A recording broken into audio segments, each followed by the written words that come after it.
Safe Drinking Water Act is supposed to protect public drinking water supplies throughout the nation.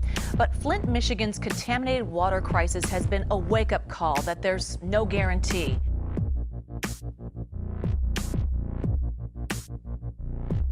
You know, Juliet, the name Kettleman City might ring a bell if you drive up and down Interstate 5. The community in the Central Valley is stuck with tap water that is tainted with arsenic. And while the California aqueduct flows right by the town, locals can't put a straw in it. Kettleman City is a working-class town with a population of 1,500, located in the Central Valley of Kings County, California. Most people would never know about this small Latino community if it weren't home to one of the largest waste dumps in the United States. The dump is owned by Waste Management and was put into operation in the 1970s without the knowledge or consent of Kettleman residents. The dump is an overwhelming presence and offensive to all the senses. The drowning stench of garbage, the disgusting sight of heaping trash, and the persistent noise of heavy machines are a constant irritation. Meanwhile, the never-ending flow of pollution from the facilities and the large trucks circulating in and out of the city slowly deteriorates the health of the community. In 1988, Greenpeace notified Kettleman City residents that Waste Management, the same company that owned the dump, was now intending to also create a large toxic waste incinerator set to burn up to 250,000 pounds of toxic waste annually. The residents were already irritated with the fact that they lived in one of the most polluted regions of the country, and for them, the thought of adding toxic waste pollution to the mix pushed them over the edge. They organized and fought back. Kettleman residents started to engage in the development of these projects, educating themselves on the technical language, laws, and regulations that govern the process. They learned that Waste Management had been fined a total of $3.2 million for 1,500 previous incidents of illegal pollution dumping. They learned that the company operated the largest toxic waste dump in the country in Emile, Alabama, which is 95% black. They also learned that the company's other large waste facilities were also located in majority black, Latino, or Indigenous communities. Kettleman residents began to recognize a pattern and started to feel like they were being targeted by these polluting industries because they were a Latino community. One of the most important discoveries made by the community was found in a California state report written for Waste Management, which mapped out locations for the large polluter to dump its waste. The report recommended that the corporation establish its operations in small, poor, rural, Catholic, resource extraction communities, and went on to suggest that these would be ideal locations because they were not only geographically suitable, but also contained the demographics that would offer the least resistance to their activities. What the report failed to note, however, is that these types of communities are often populated with Black, Latino, or Indigenous residents. After learning this information, Kettleman City residents began attending meetings related to the project. They demanded that public officials make the hearings accessible to the community, acknowledge the demands of the residents, translate relevant documents into Spanish, and provide greater transparency in the decision-making process. But every step of the way, local government officials and corporations attempted to block public participation in the project's development. The community began to understand that they were dealing with entities that were hostile to the public and moved solely by economic interests. The residents launched court battles to prevent the giant toxic waste polluter from further establishing in Kettleman City. They knew that success was unlikely due to the major power and influence of the corporation they were up against. But despite the great power imbalance, the residents eventually won, and Waste Management withdrew its permit application. It was an early victory against giant polluters that laid out important lessons and inspiration for future struggles. This story isn't about the David versus Goliath confrontation between corporate power and Kettleman City, or the struggles of any particular case study mentioned in this video. This is a story about how a social movement became conscious of itself as a single united whole. This is a story about pollution, about racism, about politics, about economics, about struggle, and about the heroism of everyday people who are forced into political action.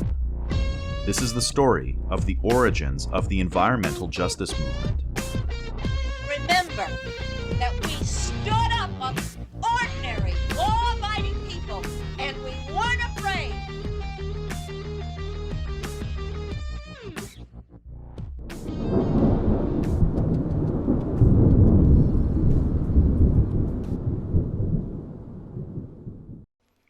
Today, the importance of environmental justice is widely accepted across the world. But this popular consciousness only came about due to the persistent struggle of 6 particular social movements, which came together to shape the fundamental principles and directions of the environmental justice movement.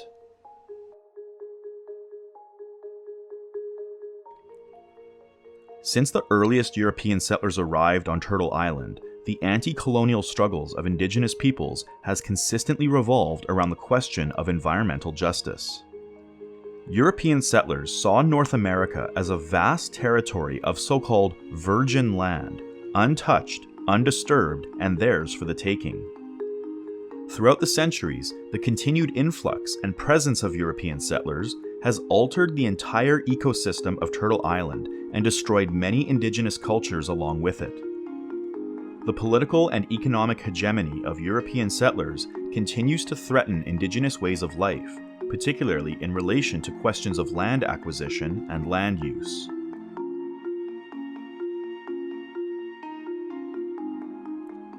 At the beginning of the 20th century, US President Theodore Roosevelt passed laws that introduced 2 different perspectives towards nature.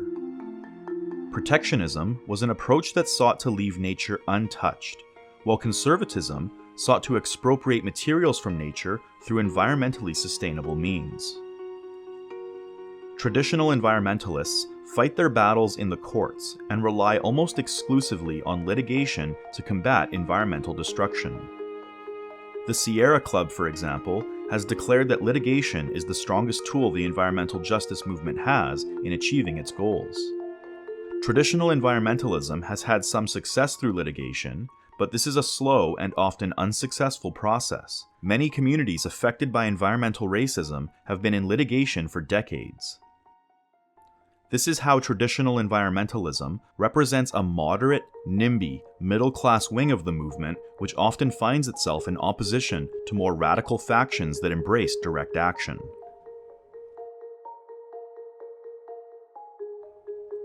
As the civil rights movement was being violently repressed by the FBI and US government, the struggle for racial justice showed up more and more in the fight for environmental justice. In 1982, a handful of residents from Warren County, a majority black neighborhood of 18,000 people, gathered to protest the opening of a PCB plastics dump. We will not allow Warren County to become a dump site. The State Highway Patrol began moving in on the marchers as they approached the entrance to the state landfill. The signs and chants of the protesters made clear their opposition to having the toxic chemical buried in their county.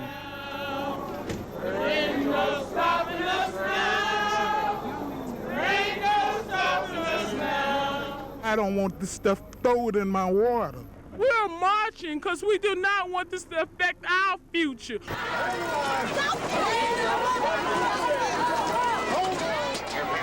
Many of the marchers then sat in the road, and the patrol began arresting them and placing them on a jail bus.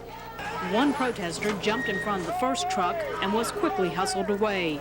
In all, 10 trucks arrived for the first dumping. As they unloaded the PCB soil in the landfill, state and federal officials defended the decision to stop protesters and to store PCB here.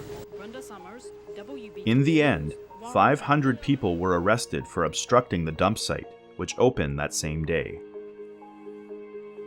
Warren County is widely recognized as the first struggle of the environmental justice movement because of its wide publicity.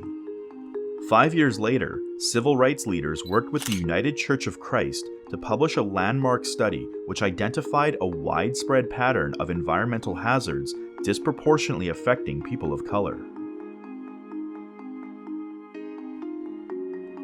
The Anti-Toxins Movement was a movement largely led by women who had discovered the harmful effects of toxic waste on their reproductive health. The Anti-Toxins Movement emerged into the collective consciousness of the US after extensive media coverage of the environmental disaster that unraveled at Love Canal in the 1970s. From 1947 until 1952, the Hooker Chemical Company used the Love Canal section of Niagara Falls as a dumping site for toxic waste. The New York State Health Department recommended that pregnant women and children under the age of 2 immediately move out of the area. How many chemicals have been identified as being underground here? So far, we know of 88 specific chemicals that have been identified. And of those 88, how many are suspected of causing cancer? I think the number is 11. For several years, chemicals have been seeping into the basements of a number of houses, including this one. The evidence is always there. You could see the fear on some of their faces today as men, women, and children gathered for blood tests to determine whether those here have developed abnormalities. There have been instances of birth defects and miscarriages among neighborhood families. Mrs. Kinney lost a child. I lost a baby before it was even born. My next door neighbor had a stillborn. Her son is sick. Her son is sick. How many more kids have to be sick? How many more kids have to die? We're not going to let it happen. I could care less about a lawsuit. All I'm talking about now is life. We want to start living again. We want to have normal lives. I want my kids to start living normally. I want to stop shaking. I want to start sleeping at night. All we're waiting for is these stupid people to get off their fat asses and get going. I want to move into my new house. I want to start living again. I want to forget about the baby I lost. I'll never forget the baby I lost, but I just want to put it in my past. I can't, because I'm reminded every day by these idiots. And then you ask us to be understanding or to be satisfied with an answer. I'm sorry. In 1973, sociologist Robert Bullard developed the concept environmental racism after he discovered that garbage dumps were being disproportionately located in African American communities. The concept of environmental racism is defined as the unequal distribution of environmental hazards in poor communities, with people of color bearing the greatest share of the harms. Dr. Bullard played a key role in presenting empirical data to government bodies, which drew widespread public attention to questions of racism in the broader environmental justice movement. His findings were presented as a key piece of evidence in many court rulings, including one that prevented the construction of a nuclear waste dump in Louisiana.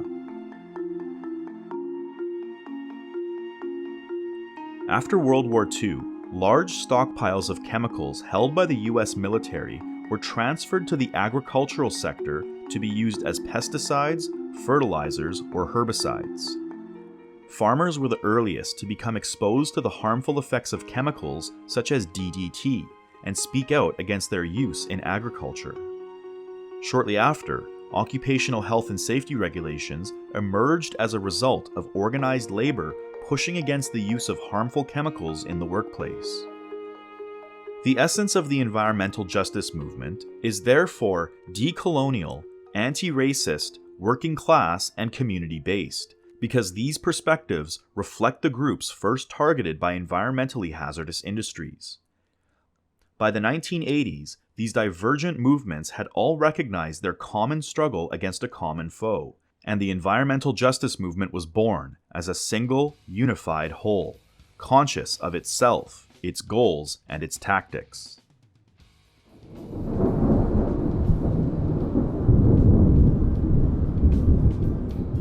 The city of Chester is located in Delaware County, Pennsylvania, and has a population of approximately 32,000 residents. 62% of the community is black in an otherwise virtually all-white county. In relation to the county average in 2001, Chester had a median income of 40% below average, a poverty rate 3 times higher than average, a mortality rate 40% higher than average, as well as the highest child mortality rate in the county. In total, there are 7 waste sites in Delaware County, and Chester, which is home to only 7.5% of the county's population, has 5 of them. However, Chester's economic depression is a relatively new phenomenon. To understand how Chester ended up as the county's dump site, we need to grasp the material relations that brought it to this point. Settlers began arriving in Chester in 1682, deeming the area along the Delaware River as an ideal location for a trading post. By 1770, Chester was a relatively prosperous town known for its shipbuilding and small-scale manufacturing. It reached the peak of its prosperity towards the end of the 19th century, reaching a total population of roughly 100,000 residents. But World War II rapidly transformed the US economy. Mass production and large-scale industry were now well established, and petroleum products from oil, gas, plastic, and a whole range of chemicals fueled the creation of newer, cheaper, more durable products. These new industrial conditions sparked a rapid decline in Chester's economy. Small-scale manufacture was no longer a viable enterprise in the new industrialized economy. The world had rapidly changed around Chester, and the small community struggled to find a way to adapt. By the 1990s, most of Chester's residents had vanished. The employment rate dropped by 30%. Infrastructure began to deteriorate. Social services were eliminated, and the small community struggled to attract new industries to economically sustain itself.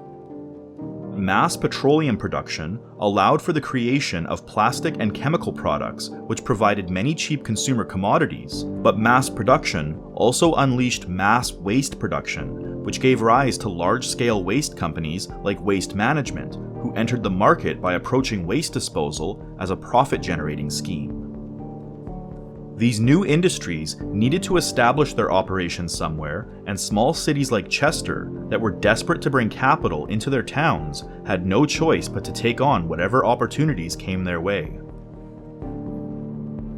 Unlike the products consumed and disposed of before World War II, petroleum-based products would not be absorbed by the earth without posing an environmental hazard. Chester, like Kettleman City, was among the first to discover the harmful effects of these industries on the environment and human health.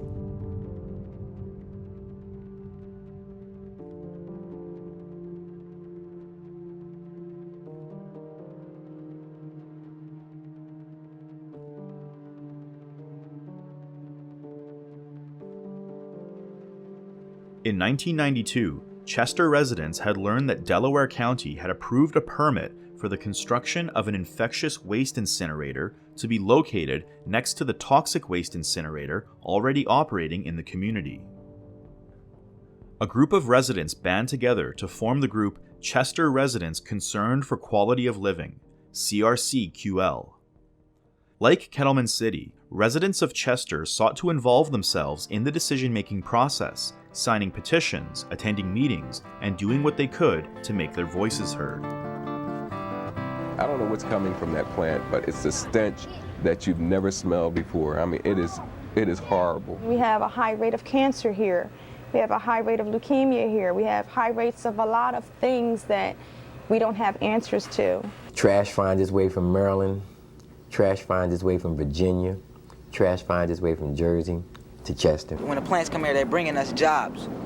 You're bringing us jobs, but at the same time, you're killing us. Like I said, long as they're making that money, they don't care. All they're going to do is be successful in driving away people like me who have the ability to stay here, to pay the taxes, to buy the homes. They're going to drive us the hell out of here.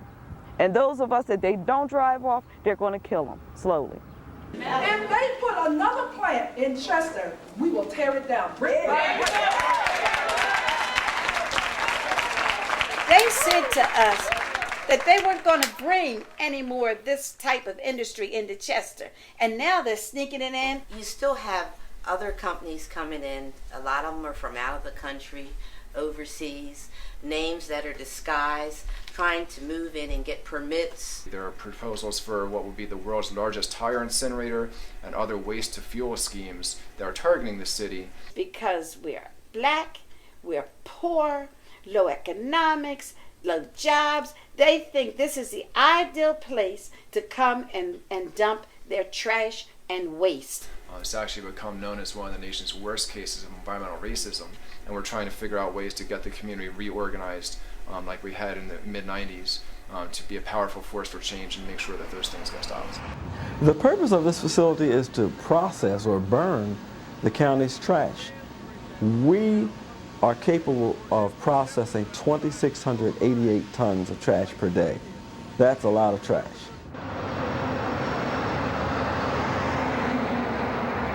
This is the Office of Chester Residents Concerned for Quality Living. We're a grassroots organization that has been fighting environmental injustice in our city because it's going to take that kind of personal effort for people to become knowledgeable about this problem. You know, but they think that it's only an isolated thing. It only affects a certain portion of Chester, which is a lie. It affects all of us. We're dealing with a lot of different issues. We're dealing with some environmental problems. We also have to deal with the governmental aspect of it because that's what got us some of these environmental problems.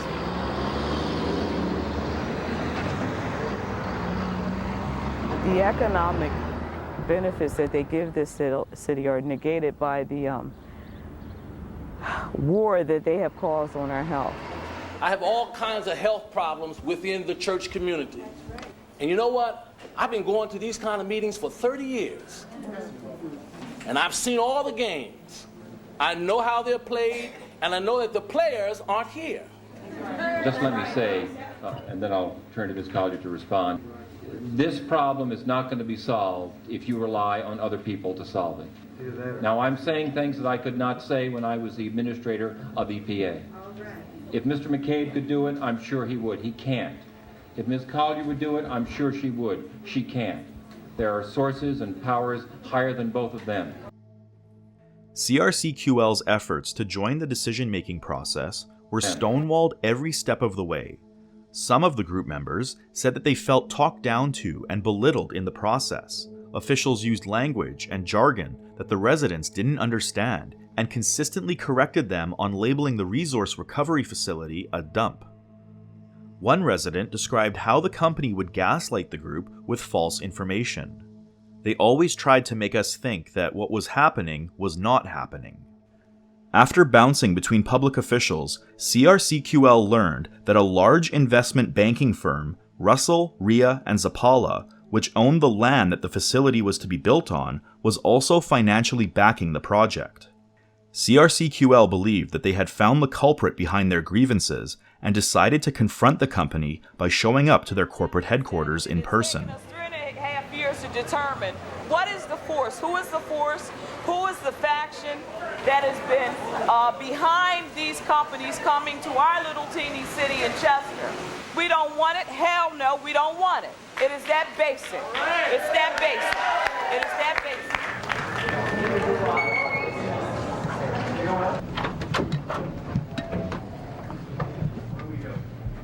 We have a terrible problem in Chester. We would like to speak to the people who are bringing the waste facilities to our city. We want to get them stopped. This is a legal matter. It should be it's done. It's a moral matter. Well, it's something that you wouldn't want done to your worst enemy. A moral matter that may have to be dealt with legally. But in any event, you know how to be dealt. It's being dealt with our blood. You're wasting your time. Well, it's okay. You're wasting your we time. got it to wait.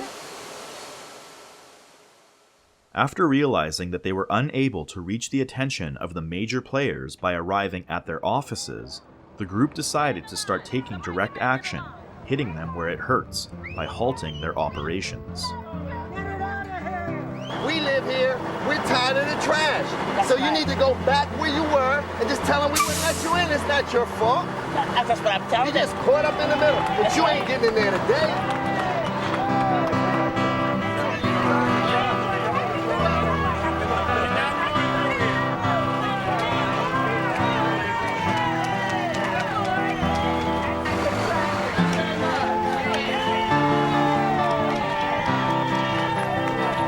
I said, you need to understand that we're not going to move, and if you keep going forward, you're going to run over somebody because we're not moving.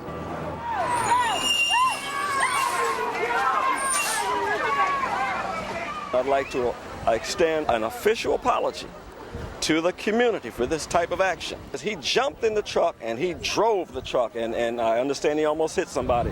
There will be a more official statement coming from our corporation as soon as possible. This direct action tactic ultimately caught the attention of the company's board of directors, and the CFO came down to talk with CRCQL. The residents of Chester expressed their irritation over how much dust is kicked up by the large trucks traveling on the long gravel roads in and out of the city. Their exchange resulted in a compromise. The CFO agreed that the company would finance the construction of a paved road in and out of the city to prevent the problem from persisting. CRCQL agreed. It was a small victory, but a victory nonetheless. In 1994, Chester residents were forced into struggle with another toxic waste company, Soil Remediation Systems, which was going through the process of attaining a permit to burn 946 tons of petroleum-contaminated soil. CRCQL was not notified of the decision to grant a permit, and after learning about it, launched a petition against the permit, which generated over 3,000 local signatures. When CRCQL brought this petition to the local government, they responded by adjusting zoning laws in a manner that would not allow the proposed facility to increase its total geographic space for its polluting activities. The company lost its permit, and Soil Remediation Systems had to find somewhere else to dump its soil. This time, CRCQL had achieved a major victory. But the struggle for environmental justice in Chester had only just begun. After years of battling waste companies in court, CRCQL has experienced both victory and defeat. Shortly after its victory over Soil Remediation Systems, CRCQL successfully sued Westinghouse for $320,000, which was to be allocated to a program for combating lead poisoning in children. Here again, it was a small victory, but a victory that would have been impossible without the commitment to the struggle by CRCQL.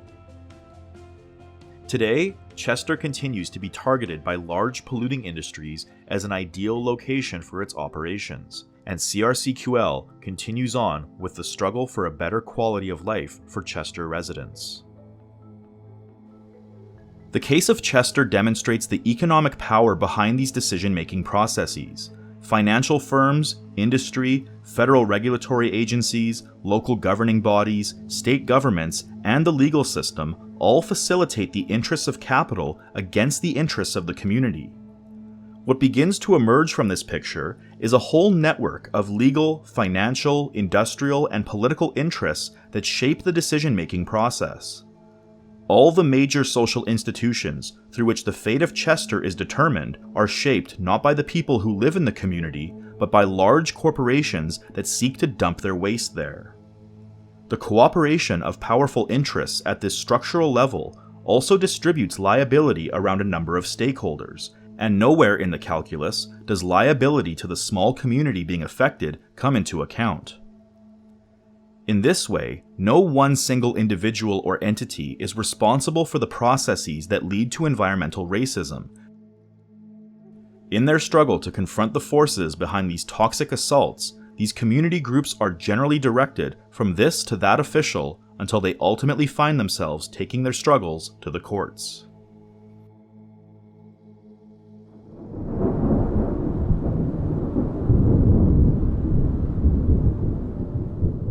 Criminal courts operate on the basis of several key legal foundations.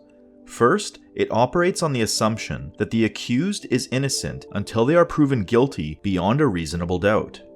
This means that the burden of proving that a crime was committed falls on the party making the accusation. Second, in order to prove that the accused is in fact guilty of committing a crime, the court is looking for the presence of a guilty mind and a guilty action. In other words, the accused must have mindfully or intentionally sought to commit a criminal act. When a local group sues a corporation for environmental racism, the burden of proof is on the group to demonstrate that the corporation did in fact racially discriminate against the community. This means that they must prove through empirical evidence or strong logical reasoning that a racist intention was behind the decision to build a waste site in their neighborhood. This is the difficulty that has confronted activists and community groups in their legal struggles against corporations. In the eyes of the law, the fact that there are a disproportionate number of environmentally hazardous sites in poor and racially marginalized communities does not automatically mean that these communities are being targeted because they are racially marginalized. It must be demonstrated that the corporation had a guilty mind or intention to discriminate against the community. In order to charge a corporation with environmental racism, it must be demonstrated that the corporation had a guilty mind or intention to discriminate against the community. Class action lawsuits that have charged heavy polluters with discriminatory practices are largely successful when they are able to present evidence of racial discrimination. Scholar activists like Robert Bullard and the many attorneys taking on these types of cases provide numerous case studies of communities that are in fact targeted because of their racial demographics. However, it is often the case that there is no evidence to suggest that a corporation's decision was racially motivated. To combat the charge of environmental racism, the defense that many of these corporations raise is in reference to the cost of land in these poor rural communities. Hazardous waste companies need to choose locations that are geographically and economically viable for their operations. Ultimately, they are looking for a large plot of affordable land that is zoned for their operations. As we have seen, waste industries are encouraged by governments to seek land outside of large cities, but they can't be in locations that are too remote and too far removed from a community of workers. Poor rural areas therefore provide the perfect location for these low-wage industries to operate. The land is large, cheap, the community is working class, and the zoning permits are virtually pre-approved. Here we can see that even when it's not in the corporation's intention to discriminate, corporate decisions take place under social structures that reinforce environmental racism as a common outcome. Cheap land is not only coveted by the waste industry, but is also where centuries of colonialism, segregation, redlining, and white terrorism have disproportionately pushed Black, Latino, and Indigenous communities. There cannot be a colorblind or neutral economic decision under an economic system built on a historic foundation of Black, Latino, and Indigenous exploitation. To get a clearer sense of the legal process behind environmental racism, let's turn to another Californian town. Buttonwillow is a majority Latino community of 1,500 people and home to 1/3 of California's toxic waste dumps. The residents of Buttonwillow were galvanized into action after 2 women suffered devastating abnormalities in their pregnancy in a short period apart. One of the women had her pregnancy terminated after her child did not develop a brain, and the other gave birth to a child with spina bifida. The community soon after learned about plans by Laidlaw, the giant toxic polluter in their backyard, to expand its operations, and some residents came together to form the group Parents for Better Living. The group, almost by accident, stumbled upon the Kings County Local Assessment Committee.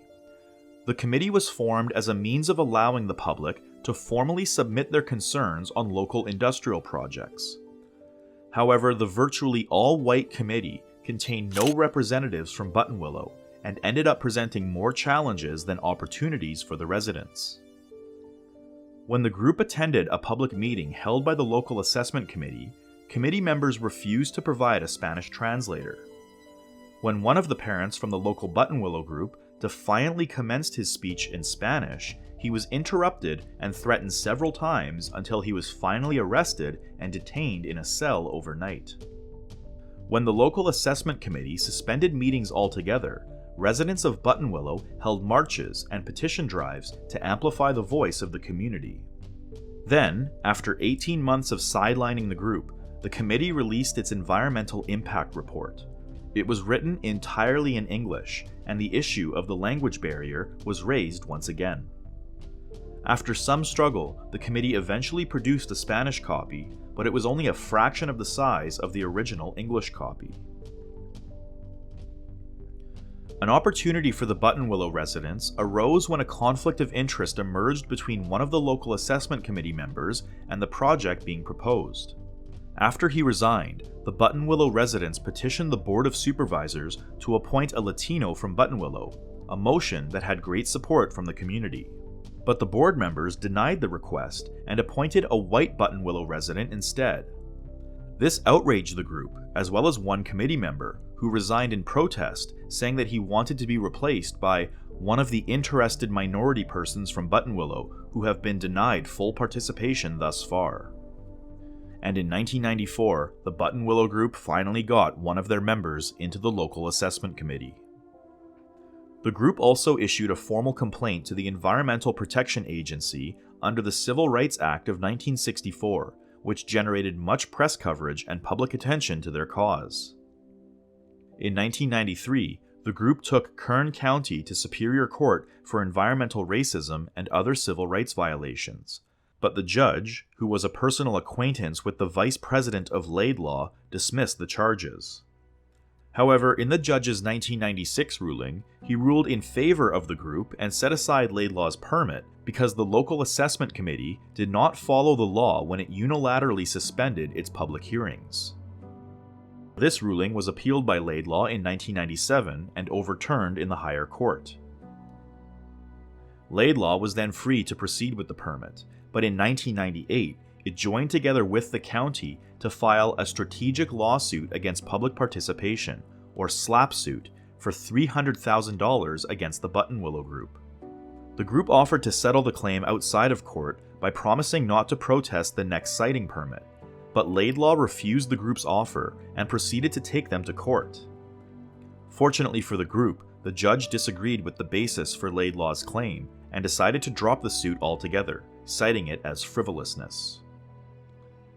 The case of environmental racism in Buttonwillow demonstrates how the economic power of industry shapes the legal power of corporations to implement their will and pacify community resistance. Economic inequality between these large corporations and this small working-class community shows its reflection in the legal system. After the group was stonewalled from participating in public forums that shaped the zoning laws and fate of the community, they were intimidated by the toxic waste company, who weaponized their economic power and influence in the courts by issuing a SLAP suit. We also see how these pacification strategies are used by the local assessment committee in the translator issue. As the language barrier was elevated into a bigger and bigger issue, residents started turning against each other, and the translation issue became a struggle of its own, deeply dividing the community between those who either saw it as a worthy struggle or a waste of time and a distraction. Similar to the situation in Kettleman City, time and time again, these local activist groups were subjected to divisive and obstructive methods at every turn to discourage democratic public participation.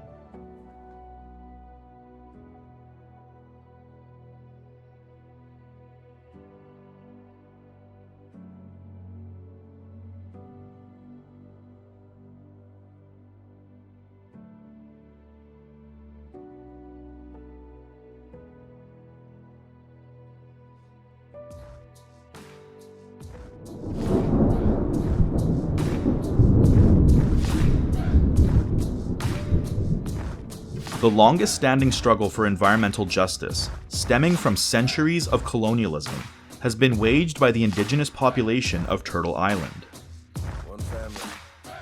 When European settlers started to arrive, they brought with them a vastly different world that slowly destroyed and continues to threaten indigenous ways of life across the continent. The case of Grassy Narrows provides one of the clearest examples of how indigenous communities are uniquely affected by environmental racism as colonialism. What is going on? Have we all lost our minds? Every human needs clean water to survive. Grassy Narrows is a First Nations community located in the province of Ontario in so-called Canada. Throughout all of its history, up until the late 1960s, Grassy Narrows was a thriving First Nation Ojibwe community of roughly 2,000 people. The bushes were thick, the waters were clear, and nature provided an abundance of resources for the community to subsist. Fishing, hunting, trapping, as well as foraging for wild rice and potatoes provided more food for the community than what was needed. Furthermore, the abundance of wildlife, particularly fish, helped generate a small hunting industry that brought in tourists and wealth from Winnipeg. It's fair to suggest that the people of Grassy Narrows lived in relative peace until large corporations began to move in on the community in the 1970s. During this time, it was discovered that between 1962 to 1970, the Dryden Chemical Company illegally dumped over 10 tons of methyl mercury into the Wabigoon River running into Grassy Narrows. In 1985, the Ontario government pledged $85 million to help clean up the pollution, but the small community did not have the resources necessary for this type of capital-intensive project. The meager government support given to Grassy Narrows is instead devoted to funding bottled water shipments for the community. The community has been on a bottled water advisory for decades and is forced into what basically amounts to a water quota system.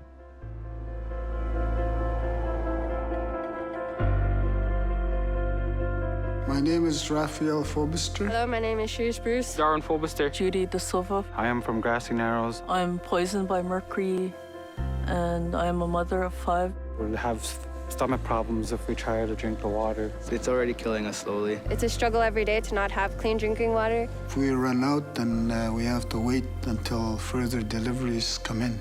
It's been years. Why hasn't anything happened?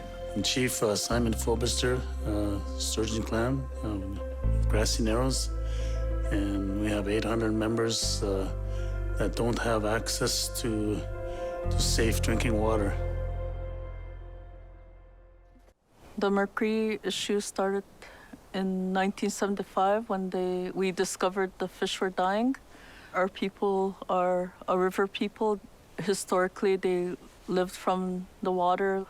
When we found out the mercury was in the water, it had a really devastating effect in our community, economically, socially, and all that. It's like a genocide of our people. A lot of our people have died from the mercury poisoning, and still today they are. ALS was on the rise. Alzheimer's, MS, Parkinson's, and cancers are really prevalent today as a result of the water situation.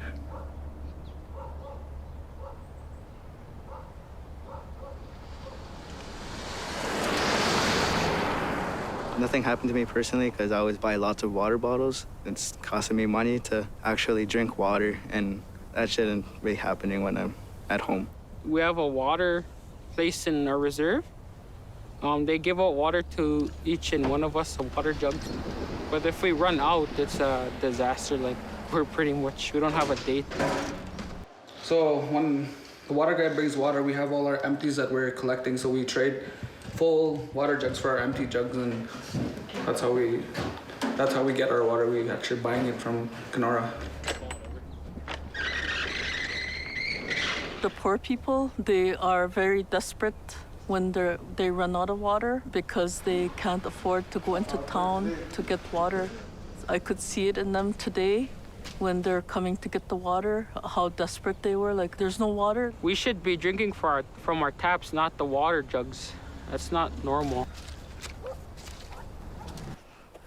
It's hard to imagine something we cherish and honor for the last 10,000 years can turn against us. But it's the industrial nations that have changed that. Industry is given too much free rein on our lands to put their pollutants out there and their chemicals, and they need to put water first. It's a very basic human right that we need to have that access to good, clean drinking water. hydro development and industrial development have contributed to poorer quality of drinking water, even in the river system. As you know, Dryden Paper dumped, they say, about 12 tons of methyl mercury into the river system. Sometimes the racism has to be put aside, that it's not just the Indigenous problem, it's a human problem. For the residents of Grassy Narrows, the river was not only a source of food, water, recreation, and tourism, but a linchpin in the entire lifestyle and culture of the people in the community. The introduction of large industry into the region has had devastating effects on the natural environment and the people who live off of it, not only poisoning the water supply of this small First Nations community, but extracting its forests as well. In the 1990s, logging industries took an interest to the dense forest on the Anishinaabe territory surrounding Grassy Narrows and moved in to begin clearcutting. As the forest was spread thin, the diversity of plants and animals were spread thin as well, making hunting and trapping ventures less and less successful over the years. Subsisting off the waters was already fatal due to industrial activity, and the people of Grassy Narrows were not about to let corporate greed take their forests as well. The residents organized to take a decisive and historical step in securing the sovereignty of Grassy Narrows. Residents defiantly constructed a road blockade that hindered the passage of logging trucks through the community. The blockade has been up for 20 years, the longest standing blockade in Canadian history, possibly world history. The blockade has invigorated the devastated community with a renewed sense of identity and purpose. But the significance of the blockade extends well beyond the spirit of the community and stands as a lasting inspiration for the environmental justice struggle. Grassy Narrows is a particularly acute example of environmental racism, but it is far from the only First Nations community struggling for basic necessities that were taken from them one way or another by settler colonialism. Over 100 First Nations communities across so-called Canada are on a water advisory, with 73% of First Nations communities at medium or high risk of consuming contaminated water. Access to clean drinking water is a major issue, but it is far from the only form of environmental racism affecting Indigenous peoples across so-called Canada. When one considers First Nations communities as a whole, and compares its health outcomes to the Canadian settler population, the difference is stunning. According to Ottawa's Indigenous Services Department, life expectancy for Indigenous people is 15 years shorter than Canadians. Infant mortality is twice as high, and the prevalence of morbid diseases such as heart failure, cancer, stroke, and diabetes are anywhere from 1.5 to 4 times more prevalent in Indigenous people than in the Canadian settler population. These outcomes are not accidental, nor are they the product of individual choices or cultural differences. They are the products of centuries of colonialism that have produced many forms of environmental racism yet to be rectified in Canada and many other parts of the world as well.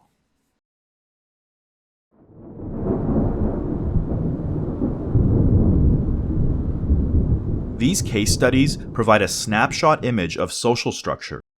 Corporate wealth permeates the political, legal, and judicial arenas in such a way that heavily influences how decisions, laws, and legal proceedings are shaped.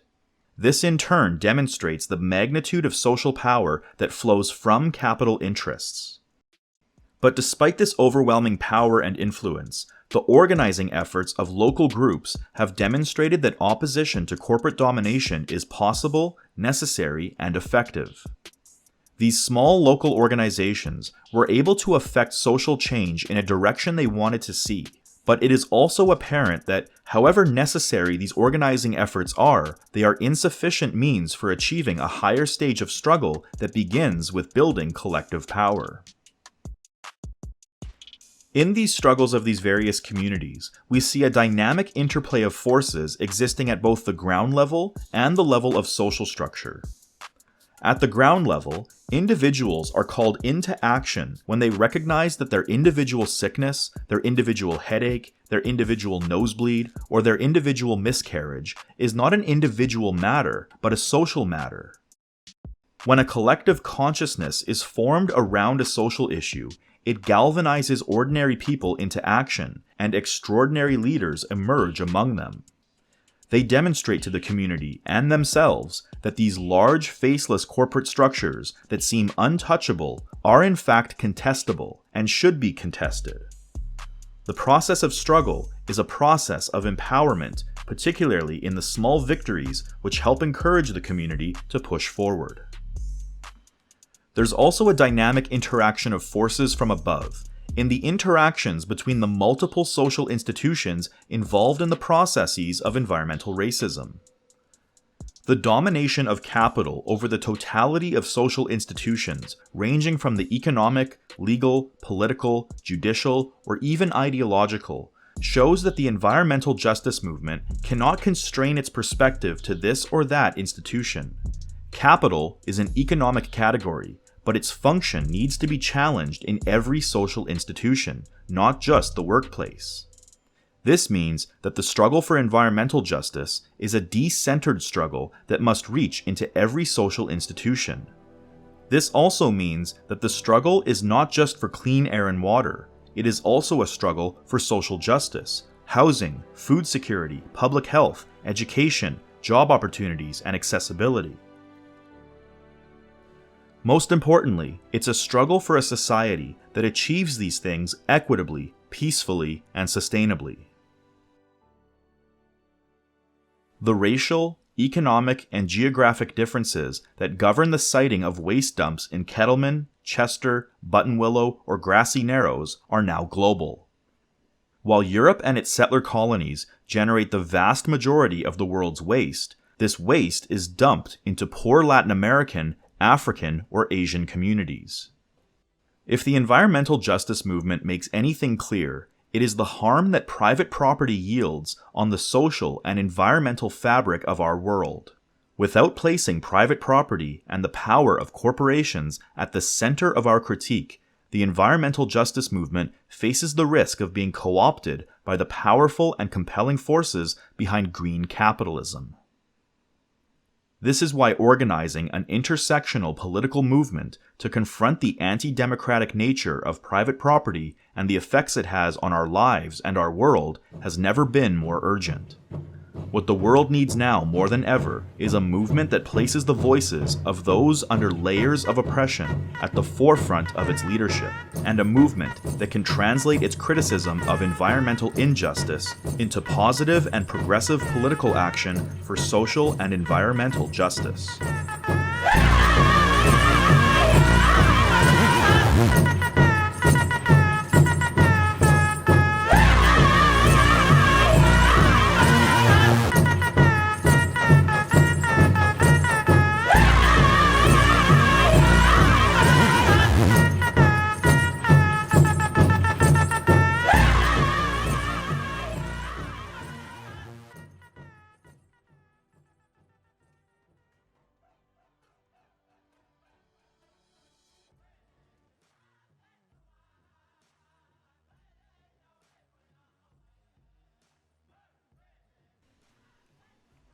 EJAtlas.org is a great resource to learn more about the many cases of environmental racism happening across the world today.